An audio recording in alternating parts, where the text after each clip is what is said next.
ભાજપ નેતા વજુભાઈ વાળાએ પ્રતિક્રિયા આપી છે। તો ભાજપના નેતા વજુભાઈ વાળાની આ પ્રતિક્રિયા સામે આવી છે। રાજકોટથી આ સમાચાર મળી રહ્યા છે। ભાજપ નેતા વજુભાઈ વાળાએ એક રાષ્ટ્ર એક ચૂંટણી પર પોતાની પ્રતિક્રિયા આપી છે। ત્યારે એક રાષ્ટ્ર એક ચૂંટણીનો નિર્ણય આવકારદાયક હોવાનું તેમણે જણાવ્યું છે। પ્રજાને એક જ દિવસે 2 પ્રતિનિધિ ચૂંટવાનો મોકો મળશે તેવું વજુભાઈ વાળાએ જણાવ્યું છે। તો એક રાષ્ટ્ર એક ચૂંટણીથી સમયનો પણ બચાવ થશે તેવું પણ તેમણે નિવેદન આપ્યું છે। તો એક રાષ્ટ્ર એક ચૂંટણી પર વજુભાઈ વાળાએ પોતાની પ્રતિક્રિયા આપી છે। એક રાષ્ટ્ર એક ચૂંટણી નિર્ણય આવકારદાયક હોવાનું તેમણે જણાવ્યું છે। તો પ્રજાને એક જ દિવસે 2 પ્રતિનિધિ ચૂંટવાનો મોકો મળશે તેવું તેમણે નિવેદન આપ્યું છે। એક રાષ્ટ્ર એક ચૂંટણીથી સમયનો બચાવ થશે, સરકારના ચૂંટણીઓ પાછળના અબજો રૂપિયાનો ખર્ચ ઘટશે તેવું તેમણે નિવેદન આપ્યું। નવો વિચાર, નવી પદ્ધતિ રાજ્ય સરકાર હોય કે કેન્દ્ર સરકાર, એને બંધારણ અનુસાર કામ કરવું જોઈએ।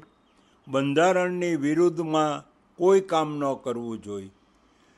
એક ચૂંટણીની પ્રથા છે ને, એ કોઈ બંધારણમાં આદેશ નથી આપ્યો, એમ જ બંધારણની અંદર એને ના પણ નથી પાડી।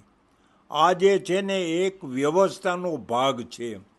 કેન્દ્ર સરકારે પોતાનું વ્યવસ્થા શું કરવી કે રાજ્ય સરકારે શું વ્યવસ્થા કરવી એની વાત છે।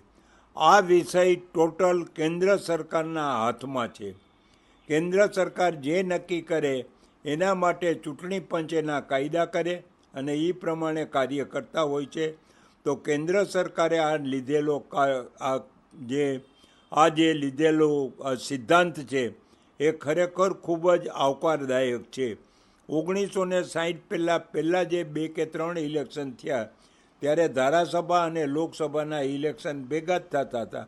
આજે ફરીથી જ એ જ પદ્ધતિ અપનાવે છે। એમાં કોન્સ્ટિટ્યુશનની કોઈ વિરુદ્ધ નથી અને ખરેખર કેન્દ્ર સરકારને જે આની પાછળ અબજો રૂપિયાના ખર્ચા કરવા પડતા હતા એ ખર્ચા પણ મટી જશે અને પબ્લિકને સુવિધા પણ થશે કે એક જ દિવસે એ માણસ પાર્લામેન્ટ અને ધારાસભા બંને પોતાના પ્રતિનિધિ તે જ દિવસે ચૂંટી શકે।